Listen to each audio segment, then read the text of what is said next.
मेरे अब्बू बीमार। रोने नहीं बच्चे, बेटा रोहे नहीं। चुप चुप चुप।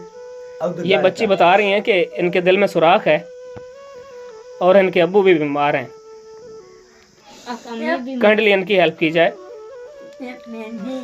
मैं आंखें नहीं भेजा ऐसी दवा करना चदन मापरे पप्पे पंप लाइन मुंह में ना रामा वंद सादा दवा अत्यान हिता है मैं लखालमो हम ह्यू नहीं लून आ उन्हें सब हिमने खालिए